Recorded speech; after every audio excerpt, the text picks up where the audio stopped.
어느 날 독일에서 한 사람이 다락방에서 고서 한 박스를 가져다 버렸습니다. 자기들의 조상 짐을 정리하면서 책을 한 박스 갖다 버린 것입니다. 길을 지나가던 과객이 그 중에 한 책을 골라갔습니다. 그 책의 이름은 다름 아닌 구텐베르그 성경이었습니다. 이 세상에 처음으로 번역된 성경책이었습니다. 훗날 그 버려진 책은 200만 불의 경매가 되었습니다. 우리나라 돈으로 약 24억 원이 되겠습니다. 1986년 11월 스미스라고 하는 한 보석 상인이 아리조나주에 있는 수석 전시회에 들립니다. 돌을 전시하는 곳 여러분도 가보셨을 겁니다. 그 수석 전시회를 돌던 스미스라는 사람에게 한 돌이 눈에 띄었어요. 그런데 놀랍게도 거기에는 가격표가 15불이라고 쓰여 있었습니다. 그가 너무나도 놀라서 주인을 불러서 여보시오, 정말 이 돌의 가격이 15불입니까? 그때 주인이 너무 비싸다 그러는 줄 알고 눈치를 보며 그러면 제가 5불 더 깎아드리지요. 10불에 가져가십시오. 그래서 그 사람이 10불에 그 돌을 사갔습니다. 그것은 다름 아닌 다이아몬드 원석이었습니다. 그가 보석 상인이었기 때문에 그것을 가공해서 6개월 뒤에 팔았는데 그 돌은 228만 불을 받았습니다. 27억 3,600만 원이 되겠습니다. 이해가 가십니까? 가치를 아는 자와 가치를 모르는 자의 차이는 이렇게 엄청납니다. 똑같이 인생을 살아가지만 어떤 사람은 인생의 가치를 알고 살아가는 반면 어떤 사람은 그 가치를 모르고 살아갑니다. 우리가 잘 아는 구약 성경의 에서는 자신의 인생을 팥죽 한 그릇과 바꾸었습니다. 하나님께서 주신 그 축복의 고난, 자신의 인생을 향한 장자의 고난을 대수롭지 않게 생각해서 마침 배가 고팠기에 동생의 팥죽 한 그릇과 맞바꾸었던 것입니다. 훗날 그는 땅을 치며 통곡하며 후회했지만은 소용이 없었습니다. 성경은 그를 가리켜 망령되이 살았다고 그의 인생을 평가했습니다. 얼마나 가슴 아픈 평가입니까? 같은 인생을 살면서 어떤 사람은 귀한 일에 쓰임받는 반면 어떤 사람들은 망령되이 그 인생을 낭비합니다. 지금도 마찬가지입니다. 당신은 어떤 쪽이십니까? 지나간 수십 년의 여러분의 인생을 하나님 앞에서 곰곰이 계산해 보시기 바랍니다. 평가해 보시기 바랍니다. 과연 여러분의 인생을 여러분은 값진 일에 투자하셨습니까? 아니면 망령되이 살아오셨습니까? 한 그릇의 팥죽을 위해, 다 두고 떠날 이 땅의 물질을 위해, 명예를 위해, 내 욕심을 위해, 쾌락을 위해 망령되이 살아오신 것은 아닌가요?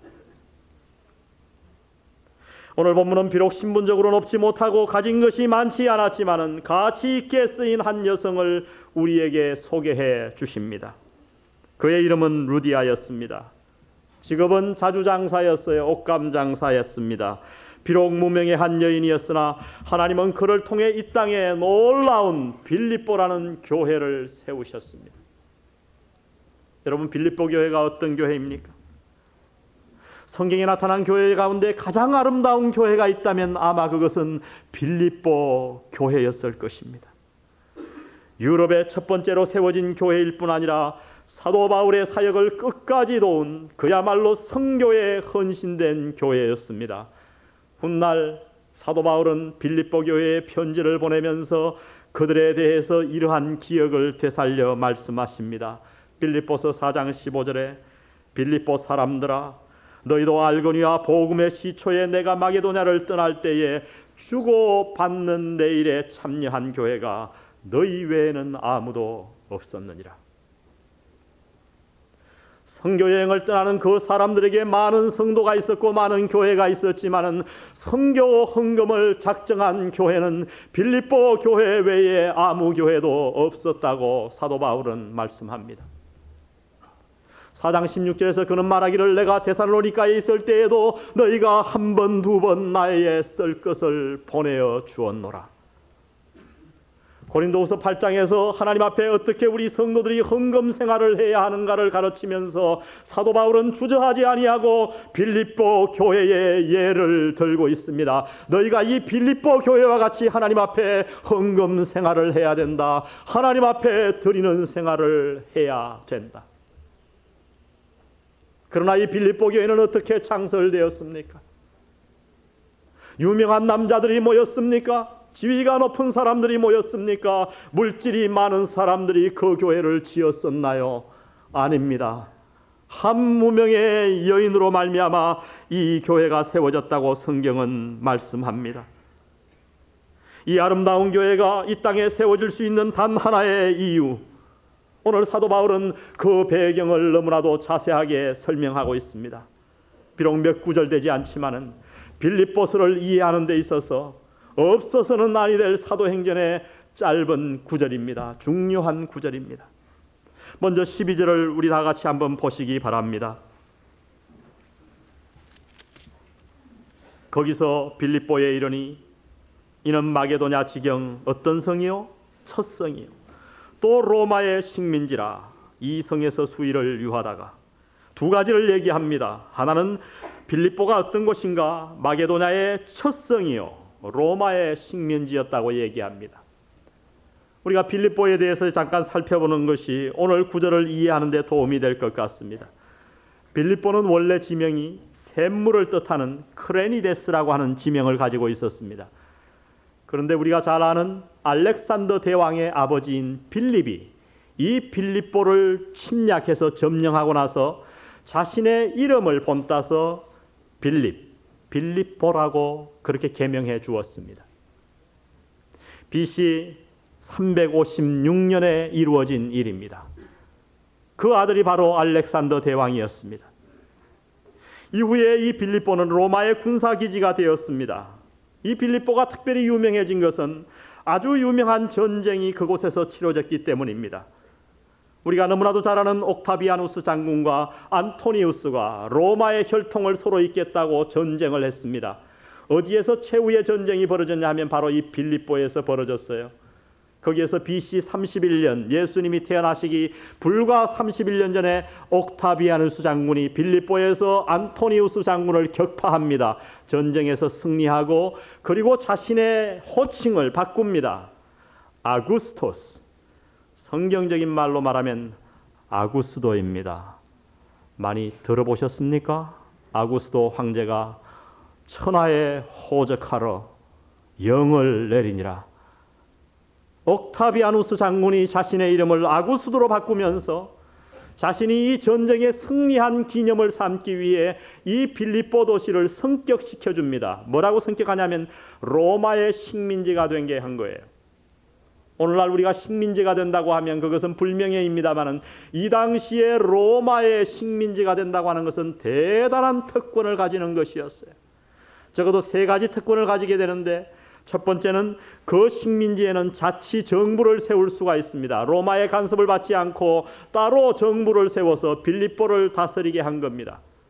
두 번째로 그 빌립보에 사는 식민지에 사는 모든 사람들은 다 그날부로 로마의 시민권을 갖게 되는 거예요. 여러분, 로마 시민권을 갖게 되면 그 당시에 모든 시민 한 사람에게 종을 한 사람 이상씩 하사해 주었습니다. 양반이 되는 것이요, 명예 시민이 되는 거예요. 아무리 흉악한 죄를 범해도 십자가 처형을 시키지 않아요. 밖에 나가서 죄를 범합니다. 다른 나라에 가서 심각한 죄를 범했다고 해도 내가 가이사께 황제에게 호소하노라 하면 그는 반드시 황제가 재판한 다음에 형벌을 내려야 합니다. 사도 바울이 로마에 간 이유를 아십니까? 내가 가이사에게 호소하노라. 왜 로마 감옥에 그렇게 오랫동안 사도 바울이 갇힐 수 있었나요? 가이사는 황제는 한 사람이에요. 밥만 먹고 재판만 해도 그놈의 재판을 언제 다 하겠어요? 그러니까 사도 바울이 수년을 로마 감옥에서 기다리며 가이사의 재판 날을 기다리며 복음을 전했던 거예요. 그뿐만 아니라 로마의 식민지에 사는 모든 사람에게는 세금을 완전히 평생토록 면제해 주었습니다. 여러분, 얼마나 놀라운 특권입니까? 이 빌립보가 이러한 특권을 얻었어요. 오늘 여기에 보니까 마게도냐 지경의 첫 성이라 그랬습니다. 여러 가지 해석이 분분합니다. 어떤 사람들은 이 첫 성이 뭐냐? 아마 마게도냐의 수도가 아니었느냐. 그러나 역사적으로 그것은 틀린 이론이었어요. 왜? 마게도냐의 이 당시 수도는 데살로니가였기 때문입니다. 아마 마게도냐 지역에 들어가면서 첫 번째 만난 성이 아니냐. 그것도 불확실해요. 왜? 어느 지역에서 들어가느냐에 따라서 첫 번째 만나는 지역이 틀릴 것이기 때문에. 그러면 왜 누가는 이 빌립보를 향해 마게도냐 지경의 첫 성이라는 표현을 했을까? 아마도 명예적으로 사용한 것 같습니다. 이 빌립보가 로마의 식민지가 되어서 대단히 영예로운 영예를 얻었기 때문에 마게도냐의 중에서 가장 어떤가는 첫 번째 명예로운 도시요. 그런 뜻으로 이 단어를 사용했던 것 같아요. 그들은 로마 시민권을 가지고 있었습니다. 그래서 훗날 사도 바울은 그들에게 편지를 쓰면서 우리의 시민권은 하늘에 있는지라 너희가 로마의 시민권됨을 자랑하느냐? 그것을 자랑하지 말고 하늘에 너희의 시민권이 있는 것을 자랑하라. 이 빌립보 사람들은 자존심이 대단한 사람이었어요. 로마의 식민지에 대한 자랑이 아주 대단했고 자만심이 있었던 사람이었습니다. 그래서 하나님 믿기를 거부했습니다. 그 결과 그 당시에 모든 도시에 다 유대인들이 가가지고 회당을 지었는데 오늘 여기에 보니 회당이 없었습니다. 어떻게 할 수 있나요? 13절을 한번 보시기 바랍니다.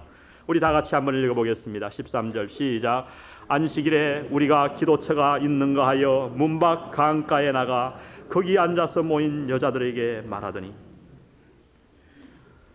사도 바울은 늘 다른 도시에 전도를 나가면 어디부터 방문해서 꼭 전도를 했냐면 회당에 찾아갔습니다. 거기서 먼저 유대인들과 하나님을 공경하는 이방인들에게 전도를 하곤 했어요.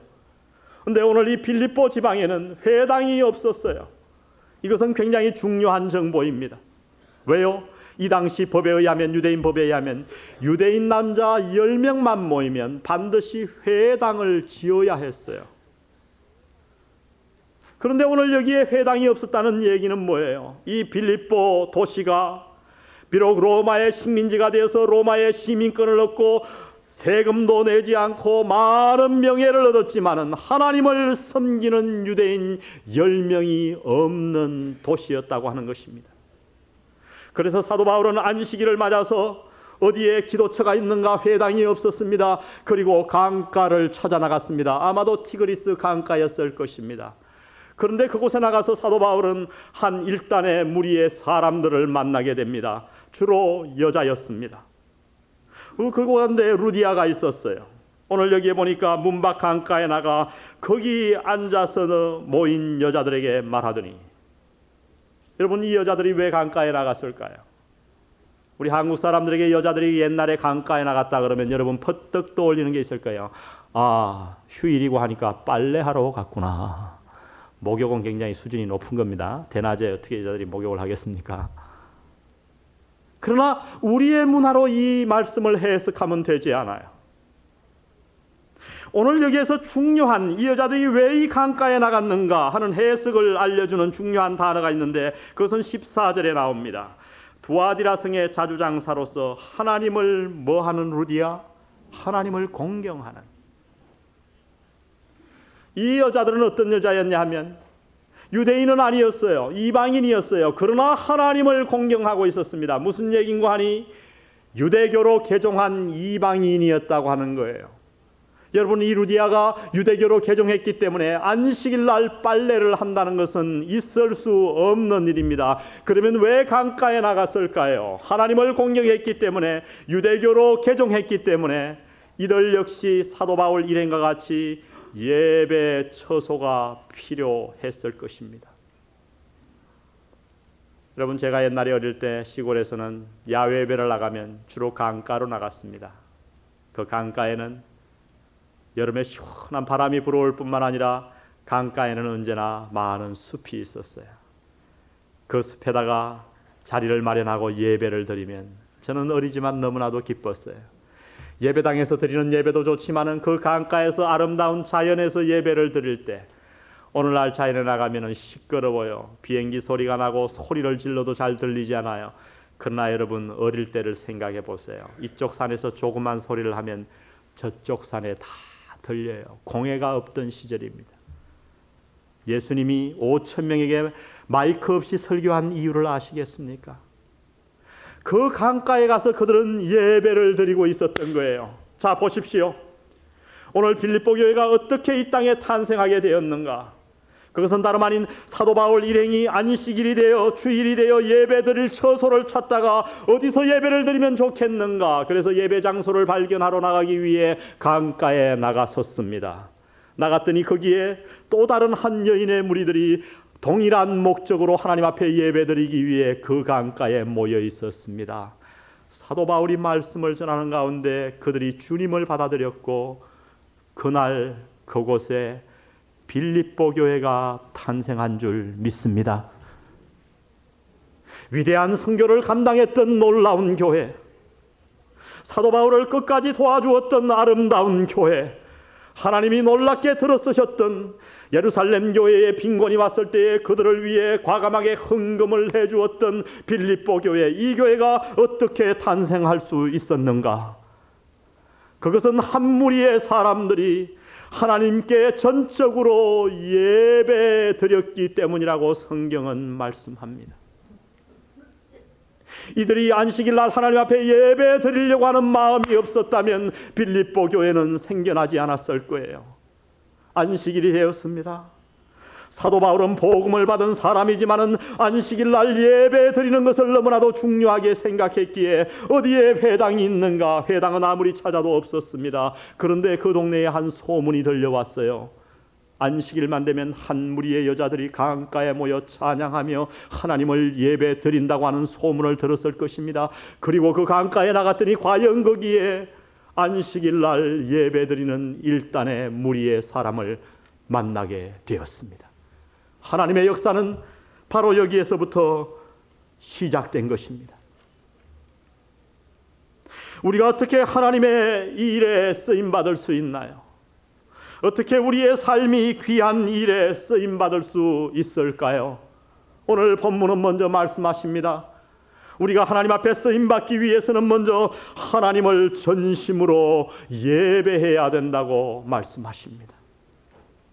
이들은 비록 회당이 없었으나 안식일 날 어김없이 모여 하나님 앞에 예배 드렸습니다. 영감이 넘치는 강가에 모여 건물은 아니지만 하나님 앞에 예배 드리기를 힘썼습니다. 예배.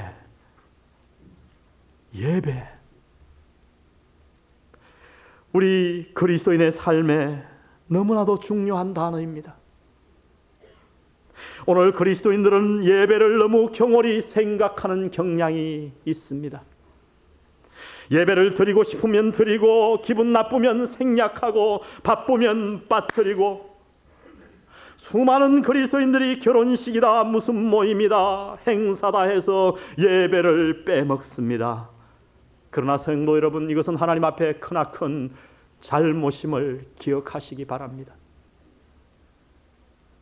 유대인들은 무슨 일이 있어도 안식일을 지켰습니다. 모든 열일을 다 제치고 안식일은 반드시 지켰어요. 그래서 후에 역사가들은 유대인들을 향해서 어떻게 평했는지 아십니까? 유대인들은 목숨을 걸고 안식일을 지켰다. 그러나 훗날 안식일이 유대인을 지켜주었다. 이 말이 무슨 말이에요? 그들이 하나님을 향해 예배하는 시간을 약속을 지켰습니다. 안식일을 철저히 지켰어요. 그 결과 그 안식일, 유대인들이 안식일을 지킨 줄 알았는데 나중에 지나고 보니 유대인들이 안식일을 지킨 게 아니라 안식일이 하나님께 드리는 예배가 그들을 지켜주었다는 것입니다. 그 수많은 핍박에도 불구하고 그 수많은 어려움에도 불구하고 그 민족은 자라났습니다. 그리고 노벨 평화상의 50%를 넘는 상을 그 소수민족이 다 휩쓸어 갔습니다. 여러분, 그 원인이 어디에 있는가요? 그들이 안식일을 철저하게 지켰기 때문이라고 역사가들은 평하고 있습니다. 유대인의 신앙은 사실 두 마디로 요약될 수 있습니다. 하나는 안식일 중심의 신앙이요, 하나는 교회당 중심의 신앙입니다. 그들은 10명만 모이면 회당을 짓는다고 말씀드렸죠. 실제로 제가 미국에 가보니까 그래요. 그 사람들은요, 유대인 남자 10명만 모이면 자기들 집을 짓기 전에 반드시 짓는 게 있어요. 뭔지 아세요? 회당이에요. 왜요? 회당에서 예배드리고 회당에서 자녀를 교육하기 때문에요. 그리고 회당을 지어놓고 어떻게 하는지 아세요? 그 회당 주위로 다 이사와요. 왜? 안식일 날 차 타고 다닐 수 없으니까 자동으로 다 회당 옆으로 이사와요. 그러면 그 동네가 주이시 타운, 유대 동네가 되는 거예요. 유대인들 동네가. 자연스럽게. 오늘날 그리스도인들이 본받아야 할 면이 너무나도 많다고 생각합니다. 저는 우리 교회 안수 집사님들과 우리 교회에 헌신하기를 원하는 사람들이 다 이 교회 옆으로 이사 오기를 바랍니다. 수많은 사람들이 좋은 학군을 따라 멀리 이사를 가버립니다. 그러나 여러분, 신앙생활 해보십시오. 교회 가까이 산다고 하는 것이 얼마나 신앙생활의 보탬이 되는가. 교회 가까이 있으면 수요 예배, 주일 예배 쉽게 나올 수 있어요. 교회 중심적으로 살아야 합니다. 주의를 지켜야 합니다. 하나님 앞에 예배 드려야 합니다. 오늘 기독교에서는 소위 율법에서 해방되었다고 자랑합니다. 은혜 시대에 살고 있다고 선포합니다. 그 결과 우리가 무엇을 얻었나요? 우리가 은혜 시대에 살면 적어도 율법 시대에 사는 사람들보다는 더 나은 삶을 살아야 됩니다. 그들이 10분의 20조를 드렸으면 우리는 10분의 30조를 드려야 할 사람들입니다. 그들이 일주일에 한 번 안식일을 지켰으면 우리는 사흘을 지켜야 할, 그것이 은혜 시대에 사는 사람들의 태도입니다. 그러나 우리는 그렇게 살지 않습니다. 오늘 교회를 보십시오. 많은 교회들이 주일 성수하지 않습니다. 이것저것 바쁘면 주일 생략해버립니다. 예배 시간에 늦기가 일수입니다. 그렇게 얘기해도 뒤에 텅 빈 자리가 예배 시작하고 가득가득 찹니다. 왜요? 예배가 뭔지 몰라 그래요. 왜 우리가 하나님 앞에 쓰임받지 못하는가? 하나님 앞에 올바로 예배 드리지 않기 때문입니다. 거룩하신 하나님, 나를 만드시고 나를 구원하신 하나님, 우리의 경배를 받으시기에 너무나도 합당하신 하나님, 그 위대하신 하나님을 우리가 만나러 이 자리에 나오는데 어떻게 준비 없이 나올 수 있나요? 어떻게 매주 지각할 수 있단 말입니까? 어떻게 바쁜 일이 있다고 그것을 함부로 빼먹을 수 있단 말인가요? 여러분, 이것은 잘못입니다. 예배가 얼마나 중요합니까? 구약 성경에 보면 한 사람은 하나님 앞에 선택함을 받았고 한 사람은 영원히 버림을 받았습니다. 창세기 4장에 나오는 두 사람, 가인과 아벨, 우리가 잘 알죠.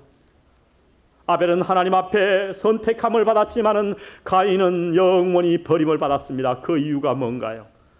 재능의 차이가 있었습니까? 능력의 차이가 있었습니까? 창세기 4장은 오직 한 가지를 얘기하십니다. 아니요, 모든 것이 아니에요. 그들의 드리는 예배의 차이가 있었다고 성경은 말씀합니다. 히브리서 11장에서 히브리 기자는 그들의 삶을, 예배를 이렇게 요약해 줍니다. 아벨은 가인보다 더 나은 제사를 드렸다. 더 나은 제사를 드렸다. 도대체 어떤 제사를 드렸는데 더 나은 제사를 드렸는가요? 더 비싼 걸 드렸나요? 가인은 농사 짓는 사람이었습니다. 그래서 자기의 곡식을 가지고 추수하고 나서 하나님 앞에 제사를 드렸고, 아벨은 양을 치는 사람이었기 때문에 자기의 양 새끼 가운데 한 마리를 하나님 앞에 제사 드렸어요. 그런데 하나님께서 아벨의 제사는 받으시고 가인의 제사는 받지 않았어요. 그러나 그 창세기 4장을 자세히 들여다보면 아주 중요한 말씀을 하십니다. 하나님께서 가인의 제사를 받지 않기 전에 무엇을 받지 않았는가? 하나님께서 가인과 그 제물은 연락지 아니하신지라.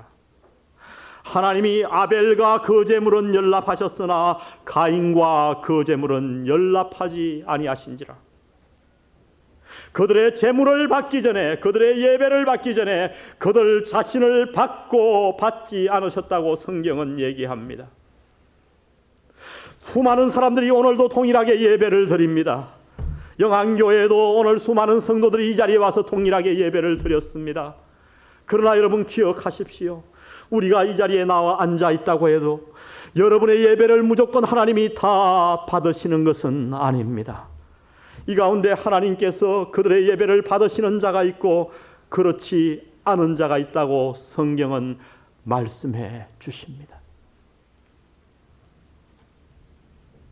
여러분 가인의 삶을 한번 생각해 보십시오.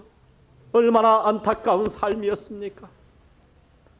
그는 하나님 앞에 예배를 드렸지만 하나님이 받지 않으셨어요. 그럼에도 불구하고 그는 또 예배 생활에 나갑니다. 예배는 하나님과의 만남이에요. 하나님이 그를 이번에는 찾아가십니다. 가인아 가인아 내 아우 아벨이 어디 있느냐. 여러분 그때 가인이 주여 내가 회개합니다. 내가 예배를 잘못 드렸습니다. 내 마음에 나쁜 마음이 있었습니다. 정성이 없었습니다. 의식적으로 드렸습니다. 회개했더라면 그는 하나님의 사람이 되었을 것입니다. 그러나 찾아간 하나님 앞에 그는 뭐라고 대답했습니까? 모릅니다. 내가 내 아우를 지키는 자입니까? 사랑하는 성도 여러분, 예수님께서 요한복음 4장의 사마리아 여인과 대화하는 가운데 이런 중요한 말씀을 해주셨습니다. 아버지께 참으로 예배하는 자들은 신령과 진정으로 예배할 때가 오나니 곧 이때라. 그 다음 아주 중요한 말씀을 하시는데 아버지께서는 이렇게 자기에게 예배하는 자들을 찾으시느니라. 현재형이에요. 하나님은 지금도 신령과 진정으로 올바로 예배하는 자들을 찾으신다 말씀하십니다. 하나님은 사도 바울을 보고 계셨어요. 그 일행이 안식일이 되었습니다. 아, 교회도 없는데 뭐 예배 빠트려 먹으면 되겠구나. 얼마나 그렇게 하기 쉽겠어요. 그러나 사도 바울 일행은 안식일 날 기도처를 찾고 있었습니다. 루디아의 여인들을 생각해 보십니까? 믿는 사람 10명이 없었어요. 집사 10명이 없었어요. 성도 10명이 없어서 교회도 없었어요. 오늘 정도는 빼먹으면 좋겠다. 그렇게 할 수 있겠지만은 그러나 이 여인들은 예배당도 없는데 강가에 나가 하나님 앞에 예배 드리고 있었다고 성경은 말씀합니다. 하나님은 이러한 사람들을 들어 쓰셨습니다. 여러분 구약 성경을 보십시오. 하나님은 당신을 정말 진정으로 예배하는 사람들을 언제나 들어서 당신의 귀한 사역을 맡기십니다. 당신은 어떠십니까? 오늘 이 시간 하나님 앞에서 당신의 예배 생활을 돌아보시기를 바랍니다. 당신의 예배 생활은 정말 준비되어 있습니까? 아니 지금 이 시간에도 여러분의 정신은 어디를 향하고 있으십니까? 무엇을 보기 위해 이 자리에 나오셨나요? 정말 살아계신 하나님을 갈급하는 마음으로 이 자리에 당신은 앉아 계신가요? 어제 저녁에 오늘의 예배를 생각하며 한 몇 분이라도 준비해 본 적이 있나요? 제가 토요일 날 일찍 잠자리에 드시라고 그랬습니다. 주말 연속곡 다 보고 늦게 자면 주일날 잠이 오기 때문에. 그렇게 한번 예배를 드려보셨나요? 아침에 설레이는 마음으로 하나님을 만난다는 마음으로 샤워를 하고 화장을 하고 깨끗한 옷을 갈아입고 미리 준비하고 이 자리에 10분 15분 전에 나와서 주여 이 예배 시간에 당신을 만나기를 원합니다. 그렇게 한번 예배를 드려보셨나요?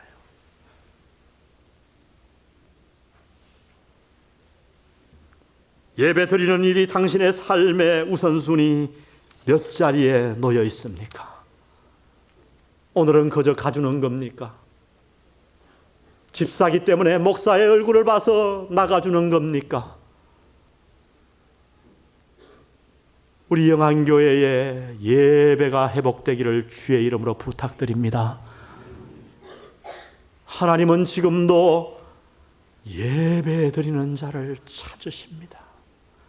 이 세상에 당신의 일을 맡기기 위해 신령과 진정으로 하나님을 예배하는 자들을 불꽃같이 찾고 계십니다.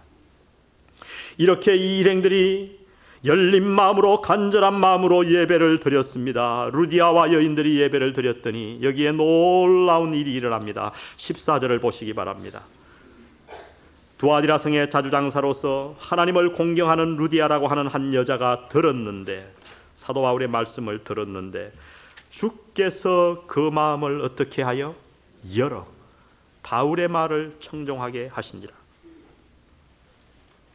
주께서 그 마음을 열었어요. 여러분, 이 말씀을 잘 묵상해 보세요. 사실 이 마음이라는 게 참 이상해요. 제가 지난번에 이동원 목사님 부부를 너무너무 피곤해 하시는 것 같아서 저 파라다이스 호텔에 좀 모셨어요. 그리고 쉬었다 가시라고. 두 분을 제가 부산을 안내해 드려서 저 언덕 위에 집에 제가 식사를 다 하고 차를 대접해 드렸어요.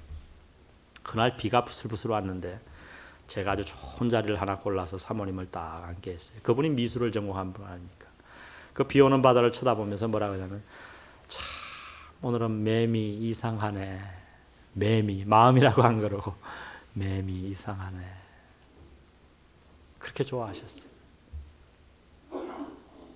여러분, 이게 내 마음이지만 내 마음대로 됩니까? 이 작은 내 마음을 내 마음대로 못해요. 이 마음은 하나님이 바꾸어 주셔야 돼요, 여러분. 하나님이 도와주지 않으면 우리 마음 내 의지대로 절대 될 것 같지만 안 됩니다. 여러분 한번 그걸 관찰해 보세요. 똑같이 십수전을 같이 예배드리는데 어떤 사람은 마음이 활짝 열려 하나님의 말씀을 받고 그 신앙이 자라납니다. 그래서 하나님 앞에 위대하게 쓰임을 받습니다. 그러나 어떠한 사람들은 십수년을 이곳에 나와 예배드렸는데 마음이 바뀌지 않아요. 그저 성전 마당만 밟을 뿐이에요. 왔다가 갔다가 그 마음의 변화가 없어요. 어떻게 우리의 마음이 바뀝니까? 오늘 우리가 신령과 진정을 다해 하나님 앞에 예배드릴 때에, 루디아가 안식일이 되어 회당이 없고 예배당이 없었지만 하나님 앞에 예배드리는 일을 중요하게 생각하여 강가에 나가 그날도 예배를 드릴 때에 사도 바울을 만나게 해주셨고, 하나님이 그 마음을 보셨기 때문에 사도 바울이 말씀을 전할 때에 그들의 마음이 열렸다고 성경은 얘기합니다. 사랑하는 성도 여러분, 예배 드리셔야 합니다. 우리 피조물이 창조주 되신 하나님에게 드릴 수 있는 오직 한 가지 일이 있다면 그것은 예배입니다. 하나님 앞에 무릎을 꿇는 거예요. 주여, 내가 당신을 경배합니다. 내가 당신을 찬양합니다. 내 마음을 당신 앞에 모읍니다. 주여 말씀하옵소서. 그날 거기가 강가였습니다. 루디아의 마음만 열어준 게 아니라 놀랍게도 15절에 보니까 저와 그 집이 다 침례를 받고 그날 그 집안이 다 하나님 앞에 구원 얻은 줄 믿습니다. 어떻게 우리의 삶이 귀한 일에 쓰임받을 수 있는가? 예배를 회복해야 합니다. 하나님께 전심으로 예배해야 합니다. 오늘 본문은 또 두 번째 말씀을 가르치십니다. 어떻게 귀한 일에 쓰임받을까? 하나님께 전적으로 헌신해야 합니다. 한번 따라해 보겠습니다. 하나님께 전적으로 헌신하자. 오늘 우리 15절을 한번 다 같이 읽어보겠습니다. 시작. 저와 그 집이 다 침례를 받고 우리에게 청하여 가로되 만일 나를 주 믿는 자로 알거든 내 집에 들어와 유하라 하고 강권하여 있게 하리라. 오늘 이 루디아라고 하는 본문은 이렇게 얘기합니다. 루디아라고 하는 한 여자가 이렇게 얘기해요. 루디아 하는 단어를 제가 찾아보니까요, 신기하게도 이 단어는 명사로 쓰이지 않고 형용사로 쓰였더라고요. 그러니까 이 루디아가 이 여자의 본명은 아니었던 것 같아요. 왜 우리나라에도 그러잖아요. 옛날에 여자들 어디 이름 불렀어요? 요사이도 안 부르죠. 그래서 옛날 어른들 보면 동해 가가지고 뭐 조사할 때 당신 부인의 이름이 뭡니까? 그러면은 못되고 머리만 긁는 남자들이 많았어요. 평생 뭐 집사람 이름을 불러봤어요. 우리 뭐라고 부릅니까? 부산에서 시집 오면 부산댁, 광주에서 시집 왔으면 광주댁, 영도에서 건너왔으면 영도댁, 남천댁, 가야댁. 아주 편해요. 오늘 이 루디아라고 하는 단어가 형용사예요. 아마 이렇게 불렸던 것 같아요. 이름도 없는 여자였어요. 이 여자는 뭐 하는 여자였는가? 자주장사라고 그랬습니다. 두아디라 성에. 제가 두아디라 성을 찾아보니까 그 당시에 놀랍게도 두아디라 성은 염료 공장이 많았어요. 물감, 옷을 염색하는 공장들이 많이 발달되어 있었어요. 그 가운데서 그 당시에 뭐 색깔이 오늘날 같이 이렇게 밤색 이런 게 없었잖아요. 주로 아주 멋있는 색깔이 뭐냐면 자주색이었어요. 특히 빌립보가 로마의 식민지가 되었기 때문에 이제 로마 시민권자들은 주로 뭘 입습니까? 베너 영화를 보면 빨간 옷을 입잖아요. 성가대. 여러분 영화도 안 보십니까? 그러니까 그 빌립보 사람들이 빨간 옷을 주로 많이 입었으니까 얼마나 자주물감이 많이 필요했겠어요. 그러니까 이 루디아라고 하는 이 루디아 댁은 뭘 하는 사람이냐면 두아디라 성에 가가지고 옷을 물감을 들여가지고 빌립보에다가 파는 옷 상인이었던 것 같아요. 그러니까 돈이 그렇게 궁색한 것은 아니었지만 무슨 그렇게 떼돈을 벌었겠습니까? 남편은 일찍 세상을 떠나고 가족의 모든 생계를 자기가 책임져야 할 연약한 여자였습니다. 여러분, 이 사람이 집 한 채를 마련하는데 얼마나 많이 시간이 걸렸겠습니까? 빌립보는 당시에 로마의 식민지가 되고 난 이후에 집값이 엄청나게 뛰었습니다. 그 집 한 채를 소유하기가 그 당시 문헌에 읽어보면 쉬운 것이 아니었어요. 오늘날 부산 정도가 아니라 강남에 집 한 채 정도 장만하기 정도였을 겁니다. 강남에 가보니 집 한 채가 보통 8억, 아파트가 5억. 저는 공을 잘못 셌나 한참 세봤어요. 평생 모아도. 이 여자에게 집이 얼마나 귀했겠습니까? 그런데 오늘 이 여자가 어떻게 얘기합니까? 15절을 다시 한번 들여다보십시오. 저와 그 집이 다 침례를 받고 우리에게, 우리니까 누가 포함되어 있어요? 누가가 포함되어 있어요. 바울과 실라와 우리에게 청하여 가로되 만일 나를 주 믿는 자로 알거든 내 집에 들어와 유하라 하고 뭐하여? 강권하여. 사도 바울이 이 루디아의 형편을 알았기 때문에 처음에 거절했던 것 같아요. 예수를 믿고 나서 곧바로 하나님 앞에 내 집을 바치겠다는 거예요. 사도 바울의 일행을 붙들면서 우리 집에서 이제 예배를 드리자. 강가도 필요 없다.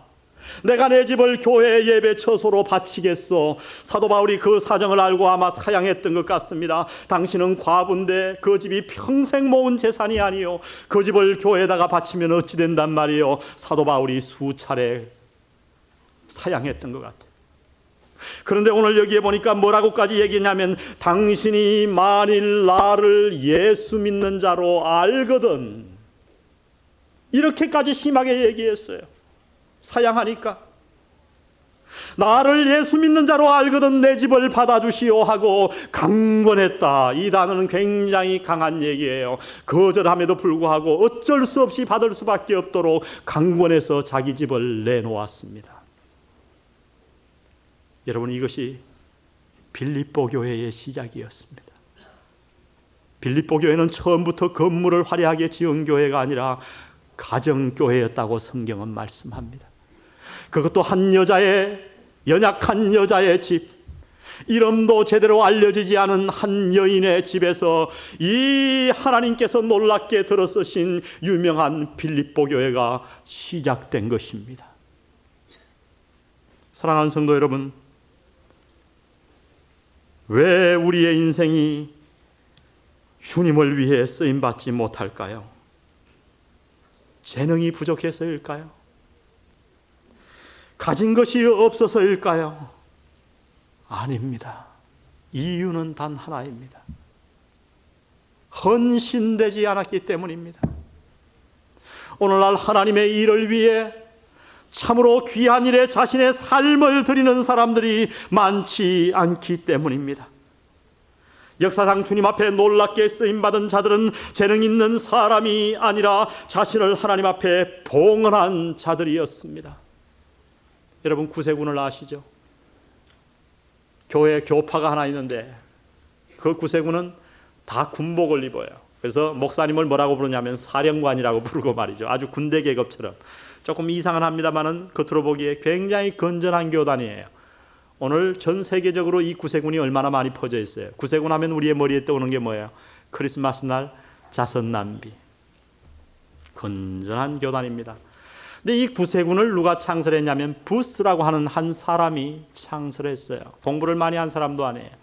훗날 그가 나이 많아 늙었을 때 기자들이 찾아가서 그의 은퇴식에서 이렇게 물었습니다. 아, 부스 사령관님, 부스 목사님, 어떻게 이 위대한 교단을 당신은 창설할 수 있었습니까? 강단에서 한참을 말이 없이 침묵을 지키던 그 부스 목사님이 이런 말을 했습니다. 제 주위에는 저보다 더 훌륭한 재능을 가진 사람들이 많았습니다. 저보다 재산을 더 많이 가진 친구들도 많았습니다. 저는 사실 아무것도 가진 것도 없고 재능도 없었습니다. 그러나 제가 한 것은 단지 저의 모든 것을 하나님께로 드리기로 그렇게 다짐하며 살아왔습니다. 예, 그렇습니다.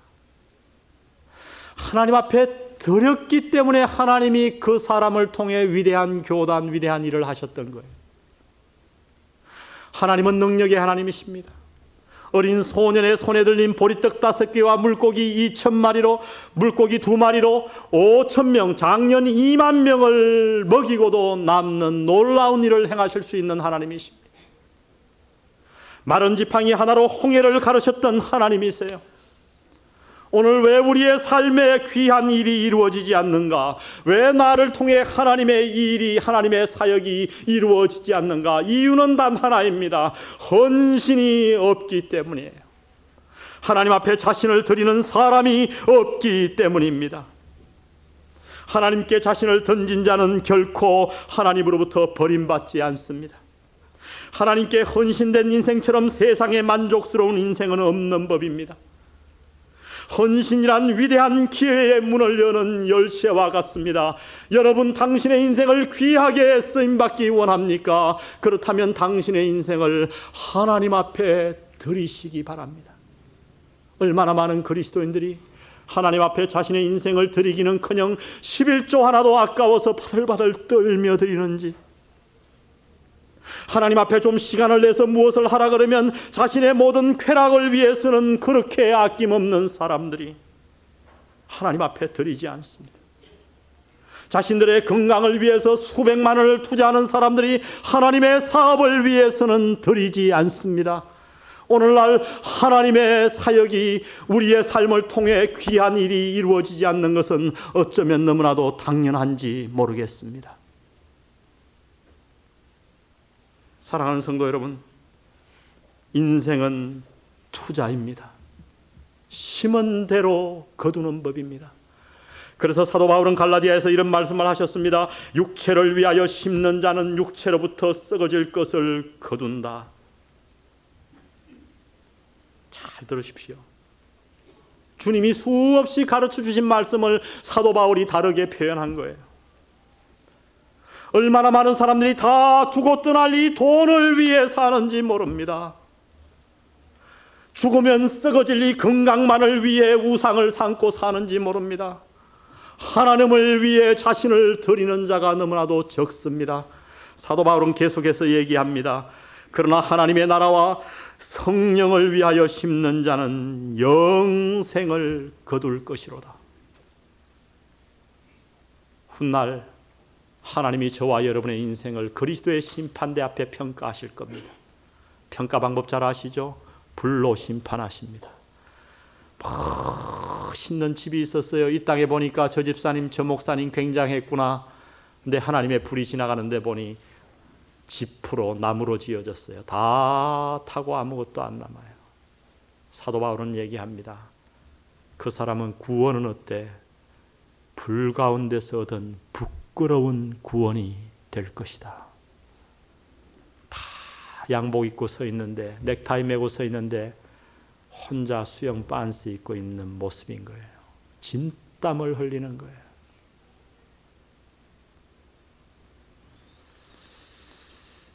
당신의 인생은 얼마나 남았습니까? 인생을 장담할 수 있나요? 어제 저녁에 저는 전화를 받았습니다. 아주 제가 사랑하는 한 청년이 결혼 준비를 다 했어요. 양가 부모 인사도 하고 이제 결혼 날짜를 잡았어요. 근데 그 자매가 지난 수요일 날 교통사고로 죽었다고 연락 왔습니다. 여러분, 인생이 내일을 보장할 수 있나요? 만일 하나님이 오늘 오셔서 당신의 인생을 결산하신다면 당신에게 무엇이 남겠습니까? 당신은 얼마나 귀한 일에 당신의 인생을 투자해 오셨습니까? 남은 인생 속지 마시고 육체를 위해 심지 마시고 영원한 생명을 위해 심는 여러분 되시기를 주의 이름으로 축원드립니다. 하나님의 일에 쓰임받기 위해서는 준비가 필요합니다. 하나님을 전적으로 예배해야 합니다. 그리고 하나님께 전적으로 헌신해야 합니다. 우리 기도드리시겠습니다.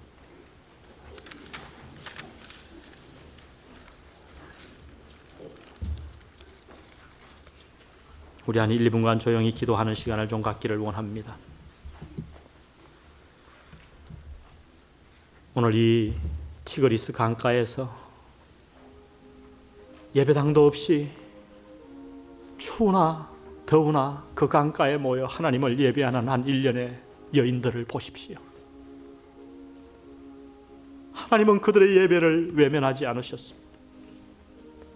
당신의 사랑하는 종을 그곳에 보내시고 그 한 여인의 헌신으로 말미암아 위대한 교회 빌립보 교회를 세우셨습니다.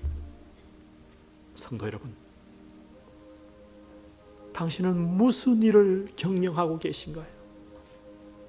지금 당신의 인생을 어디에다 바치고 계신가요? 무엇이 당신의 고울이십니까? 주님 앞에 묵상의 기도를 드리십시다. 여러분의 마음을 여시고 기도를 드십시오. 오 주님, 내 남은 생을 가치 있는 일에 보내고 싶습니다. 지금까지 무가치한 일에 헌신해 왔던 저를 주님 꾸짖어 주시고 오늘 이 말씀을 통해 영원히 남는 아름다운 일에 내 인생을 투자하게 하옵소서. 우리 한 1분간 기도드리십시다. 아버지 하나님,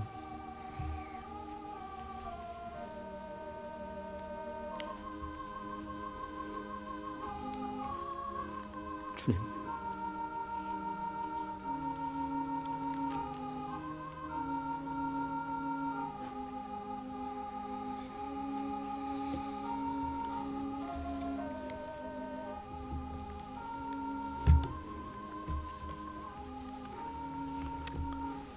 우리의 신앙 선배 가운데 한 분은 이런 찬송을 불렀습니다. 기쁘고 기쁘도다, 항상 기쁘도다.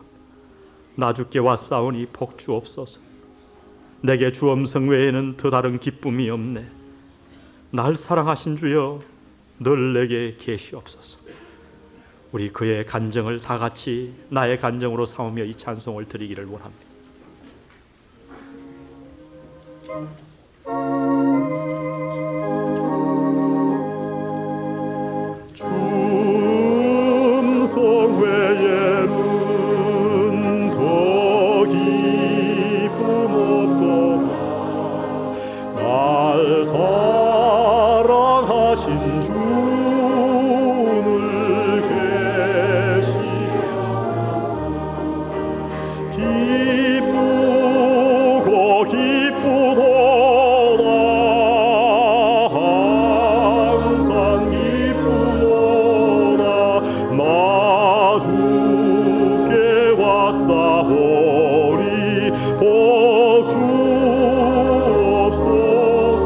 주께 왔으니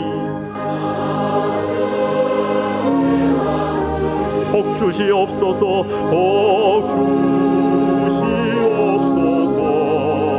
주 함께 계시면 큰 시험이기래. 기쁘고 기쁘도다.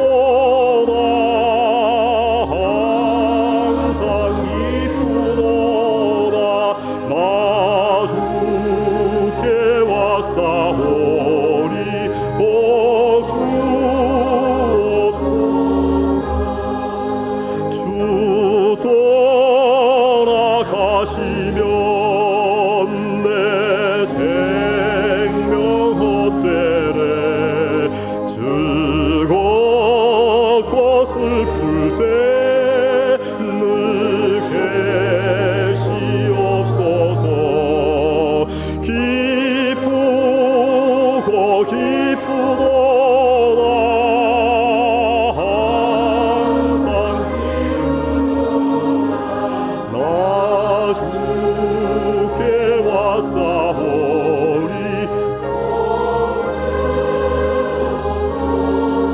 이 4절을 부르기 전에 허밍으로 한번 부르기를 원합니다. 여러분의 손을 가슴에 얹으시고 눈을 감으시고 오늘 이 찬송을 조용히 주님 앞에 한번 허밍으로 들으십시다.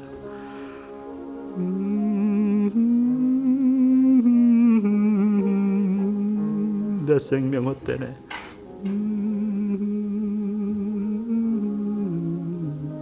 즐겁고 슬플 때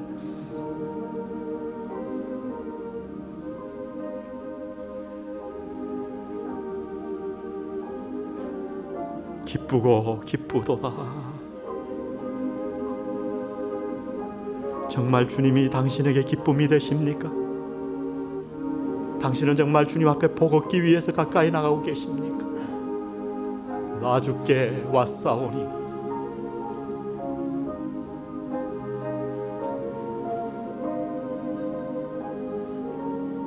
기쁘고 기쁘도다. 기쁘고 기쁘도다. 항상 기쁘도다. 나 주께 왔사오니 복 주옵소서.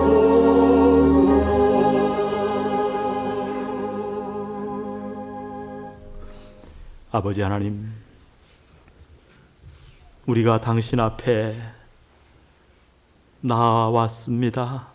복 주십시오.